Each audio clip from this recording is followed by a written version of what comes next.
Eu ia perguntar até pra você, ô Jota, porque eu sempre falei sobre isso. Tem uma cultura que se associa à cultura negra. Por quê? Até por causa das questões. Por exemplo, você pega a escravidão, acabou no Brasil com a assinatura da Lei Áurea em maio de 1888. Aí você pegou vários negros e você jogou em tese no mercado de trabalho. Claro que a princípio você formou por negros as classes mais pobres. Então se criou uma cultura no Brasil que é associada ao negro, que até muitas vezes se associa à África, mas não é uma cultura africana. É uma cultura de pobreza e não uma cultura africana. Tá? E eu sempre falo isso. Existe uma cultura no Brasil, e até nos Estados Unidos existe essa cultura também, que pra mim é uma cultura que escraviza os negros. Porque o negro, ele não pode querer jogar tênis, ele tem que jogar futebol. O negro, ele tem que ouvir rap. Ele não pode ouvir Mozart, ele não pode ouvir Bach, não pode ouvir Wagner, Richard Wagner. Ele não pode ouvir Mozart ou qualquer coisa que seja, Antônio Lúcio Vivaldi, qualquer um que seja. Ele tem que ouvir rap, ele tem que ouvir um funk. Você não acha que isso é ruim para os negros? Você tem uma cultura associada à pobreza, e essa cultura associada à pobreza associou-se aos negros, e isso escraviza. Eu já vi negro falando e sendo zoado. Ah, eu queria jogar tênis. Pô, você é negro, você vai jogar tênis? O Lula já falou isso para um negro. Sim. Uma vez. Tem até isso filmado, um negro indo atrás dele. Pô, você não arruma aqui a quadra de tênis. Ele fala, pô, mas você quer jogar tênis? Você é negro, vai jogar futebol. Você não acha que isso escraviza o povo negro? É muito engraçado porque o povo negro, ele sempre sofreu por uma cultura de dependência no Brasil, né? Então, uma dependência, inclusive, sobre aquilo que possa ser feito. Não somente pensado, mas aquilo que deve e pode ser feito. Eu acho que quando a gente limita o negro a estudar o que quiser, a agir como quiser, a se vestir como quiser, a, enfim, ter a forma de entretenimento como quem quiser, se relacionar com quem quiser, a gente passa necessariamente por um processo, primeiro, de infantilização. Ou seja, a gente trata o negro sempre como aquele que deve ser tutelado e guiado de acordo com os estereótipos sociais que a gente tem. Agora tu trouxeste o exemplo dessa fala do Lula no tênis, eu lembrei direto também na fala, quando teve a menina em cima do palco, eles, o que tu vai fazer? Vai tocar um tambor? O que tu vai fazer? Vai fazer um samba, vai fazer um pagode? Deve gostar de alguma coisa assim. Ou fazer uma macumba. Então são alguns tipos de estereótipos que infelizmente acompanham a população negra e que, ainda que façam parte da formação social, econômica e cultural do Brasil, se afastam muito de campos que podem ser prestigiados e, de certa forma, permitir com que os negros se destaquem em determinados locais. Por exemplo, será que nós seríamos um Tiger Woods brasileiro? Seria muito difícil, porque aqui no brasileiro ele seria zoado, como tu bem colocaste, né? Então aqui sofreria todo um processo de estigmatização. Sei lá, na cultura do rock, como tem vários negros roqueiros nos Estados Unidos e em outros países, né? Será que eles realmente poderiam ascender socialmente, serem reconhecidos e fazer sucesso aqui no Brasil, que necessariamente se exige o papel de, sabe, sempre limitado à atuação dentro do samba e do pagode? Não tem nenhum problema com o samba e pagode, inclusive eu adoro, né? Mas são todas perguntas que nós devemos nos fazer quando nós enxergamos um negro e a partir daí buscamos limitar ao espaço onde o nosso social consegue enxergá-los, né? Entendi. E você acha que esse aprisionamento vem mais da esquerda? Você acha que é difícil hoje ser um negro de direita? Tá mais fácil? Tá mais difícil? Tem mais negros de direita hoje? Como é que tá? Cara, eu vou te dizer, o que eu mais sofro dificuldade hoje, parece brincadeira, mas é verdade, é ser um negro heterossexual. Ah, você tá brincando? Não, tô falando sério. Não, isso não. Aí você vai me perdoar. Porque assim, na minha ignorância, isso não faz sentido. Porque eu não vejo negros sendo associados a homossexuais. Eu vou te falar um negócio. Grande parte dos... Até porque você não é tudo isso de hétero também, não. Eu sou! Se eu te mostrar o meu resultado de testosterona... Tô brincando. Imagina. Se tu prestares atenção, todos os últimos negros que fizeram sucesso em grandes papéis ou que ganham espaço na mídia são negros afeminados. Então tu pega, por exemplo, o papel do Cirilo. O Cirilo, lá da Maria Joaquina, um ator que eu não sei o ator dele, ele foi pra Globo, ele pisou na Globo, a primeira coisa que ele fez começou a dar selinho em outros caras. Se tu pega, por exemplo, a participação de negros em programas, principalmente aqueles programas que acontecem em eliminação do Big Brother, ou bastidores de reality show, sempre é um cara negro afeminado. Então, está rolando uma romantização e uma necessidade constante de quebra de estereótipos em função do negro, porque hoje já não basta mais a representatividade racial.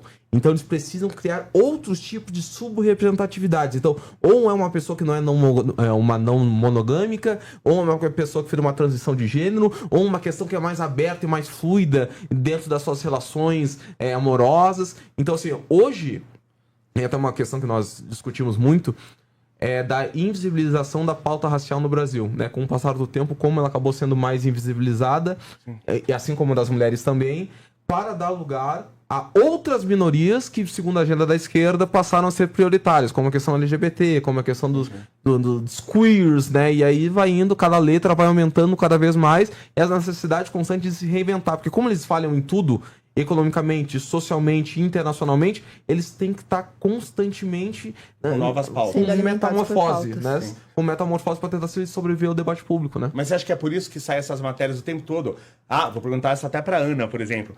Sai matéria o tempo todo falando que as mulheres gostam agora de homens afeminados. É verdade isso? Não, sai um monte de coisa. Mas entre as mulheres, a mulher gosta de homem afeminado? Olha, dentro do meu ciclo de mulheres, não.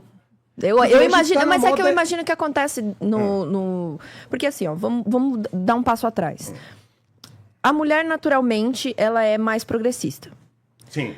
Por que Principalmente quando jovem. É mais Principalmente quando jovem. Porque o discurso vende bem. É um discurso do tipo, olha, ali as pessoas te odeiam, mas aqui você vai ter tua voz. Mas ali você só tem tua voz se você concorda com o que eu tô dizendo. Sim. Então assim, você só tem sua voz se você repetir o que eu estou falando.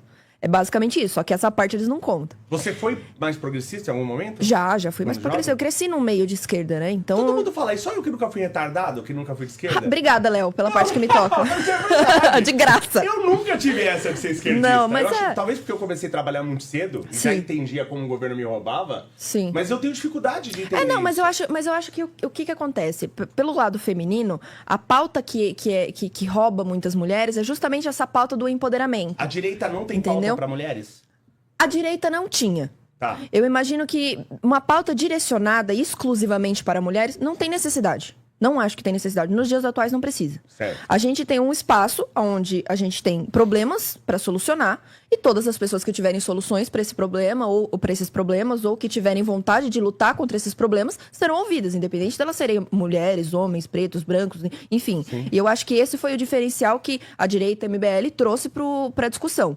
Porque antigamente era esquerda, onde você é uma mulher empoderada, você não precisa ser mãe, você não precisa ter família, você tem que focar na sua carreira, você tem liberdade sexual, você tem todas as liberdades, tudo lhe convém. Sim. E tinha a direita do completamente oposto, direita bolsonarista, não, mulher submissa ao seu homem, mãe de família, casada, a palavra final é sempre do homem, você tem que... Sabe, aquele negócio meio engessado pela religião. Os definem o papel Exatamente. da mulher, e não tinha esse meio termo. E essa sempre foi a minha dificuldade, porque apesar de ter crescido no meio de esquerda, eu sempre olhava para esses dois extremos e eu pensava assim, puta, eu não me encaixo nesse lado da esquerda radical e eu não me encaixo nesse lado da direita radical. Eu não sou nenhum dos dois. Então eu rejeitava ambos e ficava ali meio tentando fazer a minha opinião sobre os fatos de forma individual. Sim.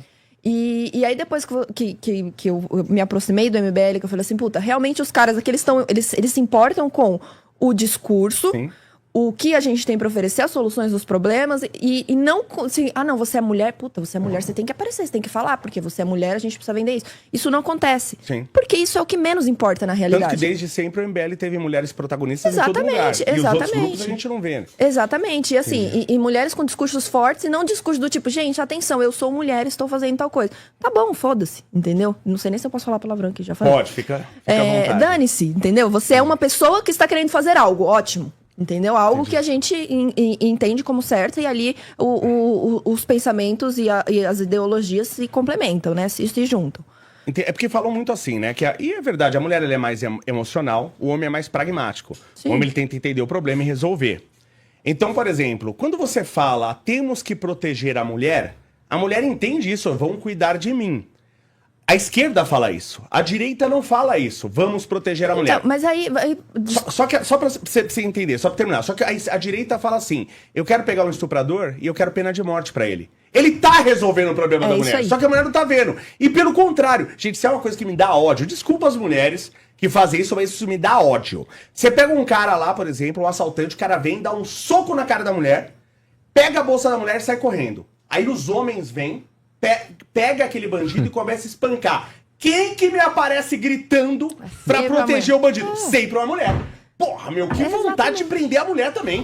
Fala assim, você quer defender o bandido? Vai pra cadeia com o bandido pra deixar de ser burra. Sim. Então a gente quer atacar o problema em si, porque a esquerda chega e fala, não, porque coitada da mulher, ela é violenta e tal, não sei o quê. Aí a gente fala, bacana, vamos botar esse cara na cadeia. Não, não pode. Porra, então você quer que eu faça o quê? Sim. Mas é exatamente isso. É um discurso que, se você for no cerne, ele é totalmente controverso. Porque é aquele negócio do, não, a mulher é foda, a mulher é forte, a mulher é empoderada, mas ao mesmo tempo a mulher é frágil, precisa ser protegida. Entendeu? Então, assim, cara, onde você tá? A mulher não precisa de homem pra nada. Mas ao mesmo tempo precisa, porque disse... Então, assim, é um discurso naturalmente controverso. E aí, voltando no que eu tava falando, você pega ali a natureza, que é normalmente a mulher no início da vida ali é mais progressista, justamente por conta dessa ideia do, olha, esse lado escuta o que eu tenho a falar e me valoriza simplesmente por eu ser mulher. Independente do que eu falar. Se eu chegar lá e falar, gente, atenção, o céu é azul. Nossa, ela está falando que o céu é azul, como ela é inteligente. Não, homem é um lixo. Homem não presta. Mulher que é bom. Então, isso vende. Isso vende.